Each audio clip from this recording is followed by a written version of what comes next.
capítulo de la filosofía, aquel que corresponde a la etapa presocrática que nosotros vamos a comenzar a estudiar, debería ser necesariamente el más fácil, el más sencillo, por ser el más primitivo, el más antiguo. Sin embargo, en filosofía nada es lo que parece y es precisamente en su primera fase donde la filosofía muestra una mayor riqueza y dificultad. Esta complejidad viene propiciada por un conjunto de factores que debemos obligatoriamente tener en cuenta antes de zambullirnos y comenzar el estudio propiamente dicho de autores como Tales, Anaximandro o Pitágoras. La filosofía presocrática es difícil, en primer lugar, por una razón muy sencilla, y es que nos separan de ella más de 25 siglos, lo que supone un enorme lapso temporal en el que el ser humano y su visión del mundo han mutado tantas veces y de forma tan radical que nuestra constelación contemporánea de ideas es completamente incapaz de entender la mente griega. No es posible, ni tampoco demasiado aconsejable, establecer paralelismos rápidos entre nosotros y ellos y leer a los griegos desde nuestra propia perspectiva cultural. Y por ello, en la primera parte de nuestro ciclo dedicado al pensamiento presocrático, nos tendremos que preguntar, en primer lugar, por quiénes eran. Tendremos que analizar su cultura, su mitología, su pensamiento, su política. Pero, en segundo lugar, la dificultad de la filosofía presocrática se debe a que nuestro conocimiento acerca de ella es extremadamente fragmentario. Salvo unas muy pocas excepciones, y todas ellas incompletas, no conservamos atentos ni una sola obra íntegra de un autor presocrático. Ninguno de sus libros o tratados ha llegado hasta nosotros, hecho que nos obliga a trabajar con un mosaico lleno de espacios vacíos, lleno de huecos, y a reconstruir todas sus teorías completas a partir de unos pocos retazos sueltos e inconexos. Es más, de todo el saber producido en la antigüedad griega, no solamente el filosófico, que es el que a nosotros nos interesa, sino también todas las ramas de la cultura escrita, la poesía, la historia, la medicina, etc., de todo este saber, atentos, solo ha llegado hasta nosotros entre un 3 y un 5% de toda la producción intelectual. Prácticamente nada, casi hemos olvidado la totalidad de lo que pensaron los griegos. Aunque si este 5% hoy en día nos sigue inspirando, nos sigue admirando, imaginaros qué es lo que hemos perdido con el paso de los siglos, qué maravillas increíbles que jamás podremos recuperar. Pero si esto es así, y si solo conservamos en la versión más optimista un 5% de todo el saber griego, dentro de estos poquísimos textos conservados, la parte que debe corresponder a los presocráticos tiene que ser prácticamente nula y de hecho es casi irrisoria. Apenas un puñado de fragmentos que no dan ni siquiera para un libro demasiado gordo.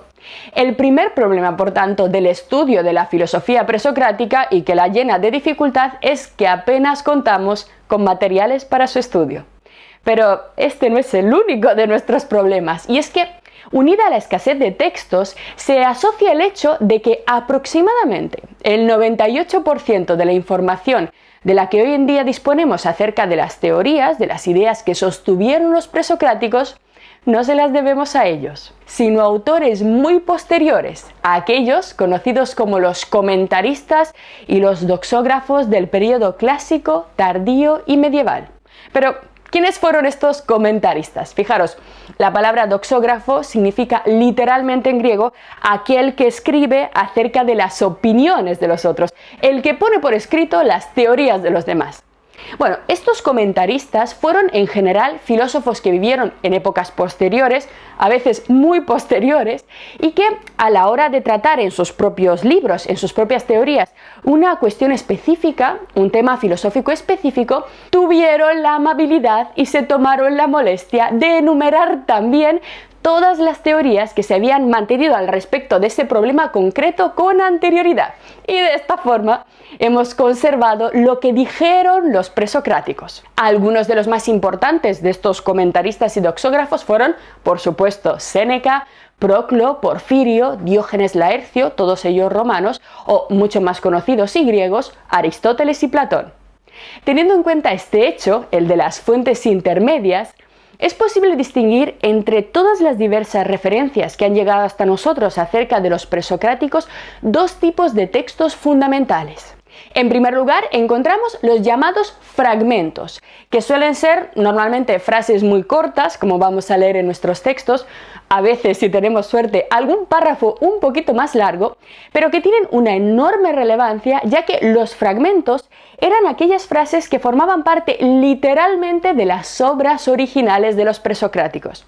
¿Y cómo han llegado hasta nosotros? Porque de vez en cuando los comentaristas, en vez de contar, simplemente en vez de narrar con sus propias palabras las teorías de los presocráticos, a veces copiaban literalmente una frase de los libros que ellos todavía conservaban.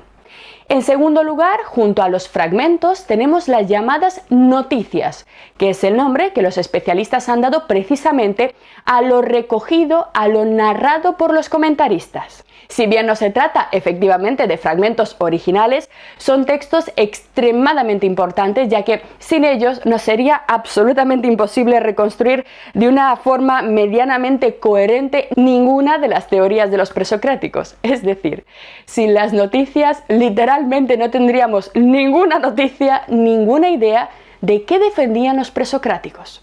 No obstante, las noticias también tienen sus propios problemas. Presentan una gran complejidad y entre ellos están, por ejemplo, su escasez, su más que posible parcialidad, como veremos enseguida, y en numerosas ocasiones su contradicción. Es decir, si fragmentos hay pocos, noticias tampoco es que haya muchas, y la gran mayoría de ellas se conservan en las obras de unos muy pocos autores que en general, además, no es que sean muy amigos de los presocráticos, sino que se muestran extremadamente críticos contra ellos, como es el caso de Aristóteles y Platón. Es decir, las noticias no suelen encontrarse en libros neutrales, asépticos, manual sobre los presocráticos, sino normalmente mezcladas en medio de argumentaciones donde los presocráticos suelen ser criticados o incluso ridiculizados por los pensadores de la antigüedad clásica y tardía y sobre todo de la Edad Media. Claro, los cristianos constantemente critican las locas y paganas teorías de los griegos antiguos. ¿Hasta qué punto Platón, Hipólito o Aristóteles han deformado el pensamiento de Tales o Heráclito para adaptarlo a sus propios intereses? Nunca lo sabremos porque no contamos con suficientes fuentes para poder establecer una buena comparación. Menos frecuentes, pero también muy problemáticas, son las contradicciones de las que os hablaba hace un momento. Es decir, aquellos casos en los que de pronto nos encontramos con dos comentaristas diferentes que hablan acerca de una teoría de un presocrático concreto y que sin embargo nos dan lecturas completamente opuestas, sin que sepamos exactamente qué es lo que defendió en concreto ese presocrático. Veremos algunos ejemplos de estas contradicciones bastante problemáticas a lo largo del curso. Pero si esto os parece poco, a todo ello se une el gravísimo problema de que todas las noticias conservadas datan de 3 periodos distintos, ninguno de ellos contemporáneo a los propios presocráticos. Las fuentes más antiguas datan del periodo griego clásico, es decir, entre 100 y 200 años después de la muerte del último presocrático. Las segundas fuentes con las que contamos datan del periodo romano, y en este caso hablamos de unos 300 a 500 años después de nuestros autores, y finalmente las fuentes más numerosas son las fuentes medievales, es decir, una media de 800 años después de que nuestros presocráticos escribieran sus obras originales. Sin embargo, sería absolutamente maravilloso si al menos conserváramos los originales de estas obras, pero en este caso tampoco hemos tenido tanta suerte. No solo se nos escapan entre las sombras del tiempo las obras mismas de los presocráticos, sino también las de sus propios comentadores, que, dependiendo de los vaivenes de los avatares de las diversas civilizaciones que se han disputado Europa, han ido pasando a lo largo de los siglos por manos de diversos pueblos, con intereses muy distintos, por los romanos, los árabes, los cristianos medievales, los renacentistas. De tal modo que el número de modificaciones, de deformaciones y de alteraciones que han sufrido los textos son absolutamente inmensos. Ello necesariamente ha tenido que introducir enormes distorsiones en los textos. Fijaros, observemos por un momento este interesantísimo gráfico, esta tabla que podéis ver a continuación, en la que se indican las fechas en las que fueron escritas algunas de las obras que más referencias contienen a la filosofía presocrática. Junto a ellas podemos ver también la fecha de la que data la copia más antigua que tenemos de esa obra en concreto. Si os fijáis, las diferencias de tiempo son escandalosas, ya que en muchos de los casos hay separaciones temporales de más de un milenio. Tomemos como ejemplo a Platón. Como todos bien sabemos, los diálogos platónicos, la cima del pensamiento clásico griego y una de las fuentes más importantes de la filosofía occidental, fueron escritos aproximadamente entre el siglo V y el siglo IV antes de nuestra era. Sin embargo, la copia más temprana que ha llegado hasta nosotros data del año 900 después de Cristo. Evidentemente no debió de ser la única. Necesariamente entre el siglo IV a.C. y el año 900 los diálogos se tuvieron que copiar ininterrumpidamente para que llegaran, pero todas las copias que enlazan las dos fechas han desaparecido, no las conservamos. De tal forma que no podemos saber qué modificaciones, qué añadidos, qué pérdidas se han dado a lo largo de un lapso de tiempo de más de 1300 años. Además, si nos fijamos en la columna de la derecha de nuestra tabla, aparece el número de copias antiguas halladas, y no son muchas. De los diálogos platónicos solo conservamos 8 copias medievales, que además presentan numerosas diferencias entre ellas, de tal modo que lo que nosotros encontramos en las estanterías de las bibliotecas es una edición creada comparativamente y formada en realidad por retazos de textos distintos. Literalmente la mayor parte de la información que tenemos acerca del pensamiento griego es simplemente una reconstrucción basada en copias medievales. Pero, queridos alumnos, nuestros problemas no acaban aquí, ya que en cuarto lugar hace su aparición el importantísimo y gravísimo problema de las traducciones. ¿A qué me refiero con esto? Fijaros, cuando nosotros vamos a una librería y cogemos un libro titulado Fragmentos y noticias de los presocráticos, lo que en realidad tenemos en nuestras manos es una traducción castellana de un texto que está separado cronológicamente y conceptualmente de nosotros más de 2500 años. Toda traducción, como todos bien sabemos, inevitablemente introduce numerosas deformaciones, numerosas adaptaciones y distorsiones en las ideas expresadas originalmente en la lengua en la que fue escrito.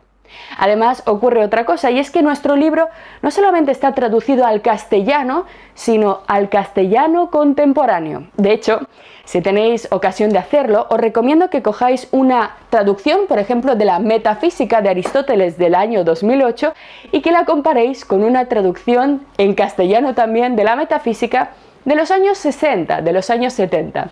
Encontraréis enormes y gravísimas diferencias en el uso de términos muy importantes para entender a Aristóteles y también en la forma en la que están expresadas determinadas ideas. Esto en realidad es absolutamente inevitable, no hay ningún traductor absolutamente neutral. Toda la cultura y las creencias personales de los autores, de los traductores, han ido cincelando a lo largo de los siglos las traducciones que han llegado hasta nosotros, así que imaginaros la mezcla y el número de modificaciones que tenemos de los clásicos y ya ni qué decir de nuestros presocráticos.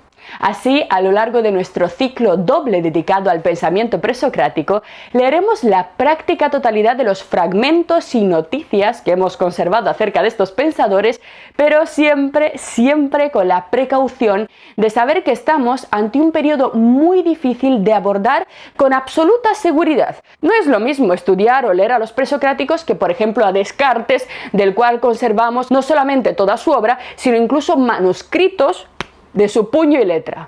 Sin embargo, antes de comenzar, antes de zambullirnos en estos textos, hemos de saber algo más acerca del pueblo que permitió el nacimiento de la filosofía y de las especiales circunstancias sociológicas, políticas, incluso mitológicas que la posibilitaron. Así que si estáis listos, seguimos.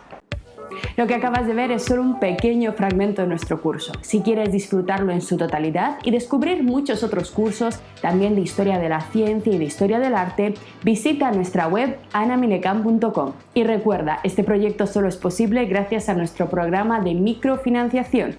Si quieres apoyarnos, conviértete en uno de nuestros micromecenas en Patreon. Desde solo €1 al mes nos ayudarás activamente a seguir difundiendo la cultura. Gracias.